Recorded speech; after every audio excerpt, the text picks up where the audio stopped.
చెప్పి కోటర్ ఇచ్చాను బాగుతాయి సార్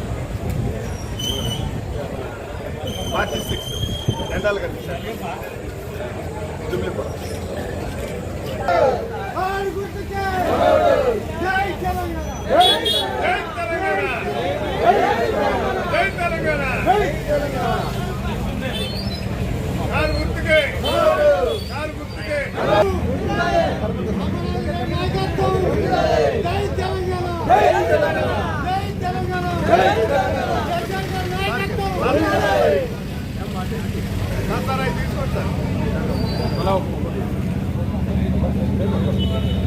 జై తెలంగాణ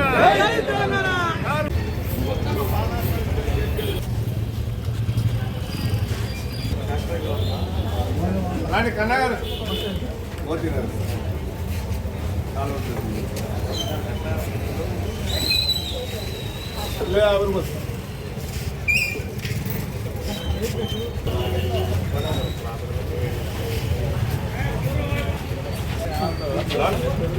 నువ్వు కష్టపడి తీసుకుంటురా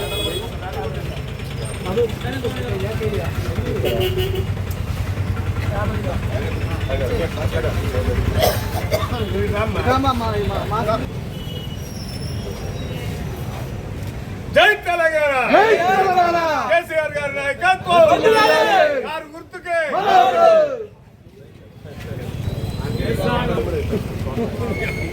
మహోనుడు కాదుగా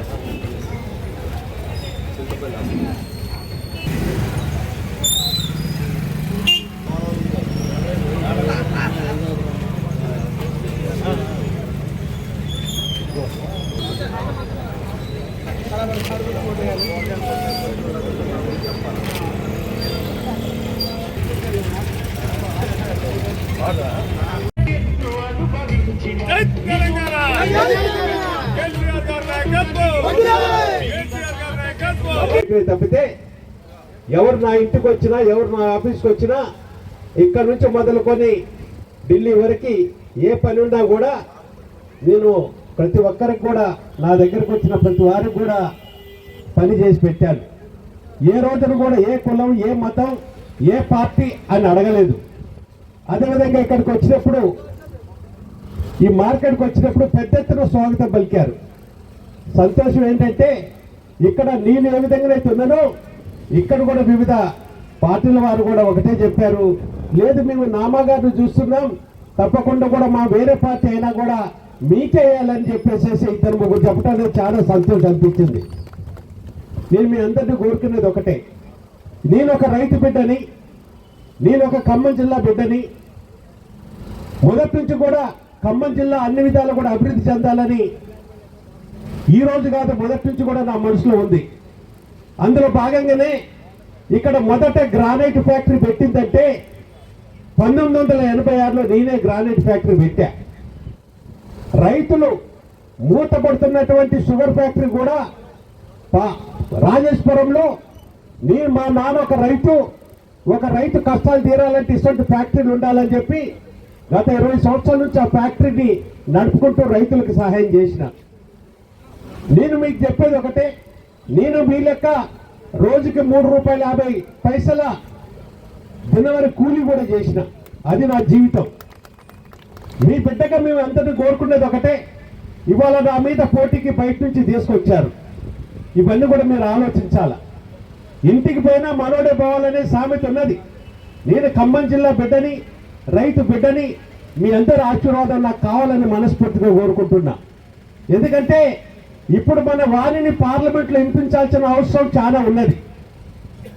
ఇవాళ కనుక బీఆర్ఎస్ పార్టీ తప్పితే మిగతా పార్టీల వాళ్ళు ఎవరు కూడా తెలంగాణ వాణిని, తెలంగాణ సమస్యల్ని ఏ రోజున కూడా పార్లమెంట్లో వినిపించలేదు. గత 5 సంవత్సరాలు నేను చూసిన. ఈ 5 సంవత్సరాలలో ఒక 4 బీజేపీ వాళ్ళు, ఒక 3 కాంగ్రెస్ వాళ్ళు కూడా తెలంగాణ బిడ్డల ఓట్లు తీసుకొని పార్లమెంటుకు వచ్చారు. మేము 9 మంది ఉన్నాం. మీరు కనుక చూస్తే 5 సంవత్సరాలలో ఏ విషయంలో అయినా సరే తెలంగాణ సమస్యల మీద పోరాడింది బీఆర్ఎస్ పార్టీ ఎంపీలు మాత్రమే. ఇవన్నీ కూడా మీరు ఆలోచించాల్సిన అవసరం ఉన్నది. ఎంతో కష్టపడి 23 సంవత్సరాల పోరాటంతో తెలంగాణ సాధించుకున్నాం. మన నాయకుడు కేసీఆర్ గారు గత 10 సంవత్సరాలు తెలంగాణని అన్ని విధాలు కూడా అభివృద్ధి చేశాడు. ఎప్పుడు కనీని ఎరగనటువంటి అభివృద్ధి మన రాష్ట్రంలో జరిగింది. ఇంతకు ముందు కనుక నేను వేరే పార్టీలు ఉన్నప్పుడు ఎండాకాలం వచ్చిందంటే తాగునీరు సమస్యను బిందెలతో ధర్నాలు చేసేటోళ్ళం. కరెంటు కొరతుండి సబ్స్టేషన్ల దగ్గర మనం పోరాటం చేసేటోళ్ళం, ధర్నాలు చేసేటోళ్ళం. గత 10 సంవత్సరాల నుంచి కరెంటు కోత లేదు, నీళ్ళకి ఇబ్బంది లేదు, తాగునీరుకి సాగునీరుకి ఇబ్బంది లేదు. అన్ని విధాలు కూడా మంచిగా అభివృద్ధి చేసుకుంటున్నాం. ఆ తరుణంలో ఇప్పుడున్నటువంటి ప్రభుత్వం మొన్న పోయిన ఎన్నికల్లో కొన్ని వాగ్దానాలు చేసి అలిమిగాని వాగ్దానాలు చేసి ప్రజలను నమ్మించి ప్రజల ఓట్లను తీసుకున్నారు. గత 5 నెలల నుంచి మీరు చూశారు. ఇప్పటికే ఇచ్చినటువంటి వాగ్దానాలు ఏది నెరవేర్చే కాకుండా ఇవాళ తాగునీరు సమస్య వచ్చింది, సాగునీరు సమస్య వచ్చింది, రైతులకి కష్టాలు వచ్చినాయి, పేదవారికి కష్టాలు వచ్చినాయి, అందరినీ కూడా మోసం చేసింది. ఇంతకుముందు కాంగ్రెస్ ఉన్నప్పుడు 200 రూపాయల పెన్షన్ ఉండేది. మన నాయకుడు కేసీఆర్ గారు అది 2000 రూపాయలు చేసిండు. మేము గవర్నమెంట్కి రాగానే 2000ది 4000 ఇస్తామని చెప్పిండ్రు. రైతు బంధు మేము 10,000 ఇస్తుంటే 15,000 ఇస్తా అన్నారు. ప్రతి ఇంటికి కూడా మహిళకి 2500 రూపాయలు ఇస్తామని చెప్పిండ్రు. మన చదువుకున్న పిల్లలకు కూడా స్కూటీలు ఇస్తామని చెప్పిండ్రు. 1 కాదు 2 కాదు 420 హామీలు 44 పేజీల పుస్తకం వేసి ప్రజల్ని అన్ని విధాలు కూడా అబద్ధాలతో ఓట్లు వేయించుకున్నారు. నేను మిమ్మల్ని కోరుకునేది ఒకటే, తప్పకుండా కూడా ఈ హామీలన్నీ నెరవేరాలంటే వాళ్ళ మెడ వంచాల్సిన అవసరం ఉన్నది. మిమ్మల్ని కోరుకునేది ఒకటే, ఇక్కడ నుంచి మొదలుకొని పార్లమెంట్ వరకు కనుక చూస్తే ఇది పార్లమెంట్ ఎన్నిక. పార్లమెంట్ లో మీరు చూశారు, పార్లమెంటులో కనుక పోయే వాళ్ళు ఈ యొక్క మన రాష్ట్ర సమస్యల మీద, ప్రజల సమస్యల మీద అన్ని అవగాహన ఉండి పార్లమెంట్ లో మాట్లాడాల్సిన అవసరం ఉన్నది. ఇవాళ మనకి నా మీద పోటీకి వచ్చినటువంటి వాళ్ళు ఇక్కడ కనీసం వాళ్ళకు ఓటు కూడా లేదు. ఇప్పుడు వాళ్ళ ఓటు వాళ్ళు వేసుకునే పరిస్థితి కూడా లేదు. ఇవన్నీ కూడా ప్రజలు గమనించాలా. మీ బిడ్డగా, రైతు బిడ్డగా, ఒక ఖమ్మం జిల్లా బిడ్డగా మంచిగా నన్ను ఆశీర్వదించాలని కోరుకుంటున్నా. అదేవిధంగా ఈ రోజు సాయంత్రం మన నాయకుడు కేసీఆర్ గారు, తెలంగాణ సాధించినటువంటి కేసీఆర్ గారు ఇవాళ సాయంత్రం మన దగ్గరకు వస్తున్నాడు.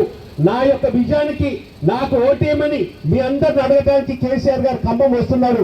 మీ అందరిని కోరుకునేది ఒకటే, పెద్ద ఎత్తున ఇక్కడ నుంచి కేసీఆర్ గారి దగ్గరకు రావాలని, సాయంత్రం మీటింగ్ కూడా మంచి పెద్ద ఎత్తున మన ఖమ్మం జిల్లా ఇప్పుడు జరిగిన అన్ని మీటింగ్ల కంటే కూడా బ్రహ్మాండంగా జరగాలని, దాంట్లో మీరు భాగస్వాములు కావాలని మీ అందరిని కూడా కోరుకుంటూ మీ వద్ద సెలవు తీసుకుంటున్నాను.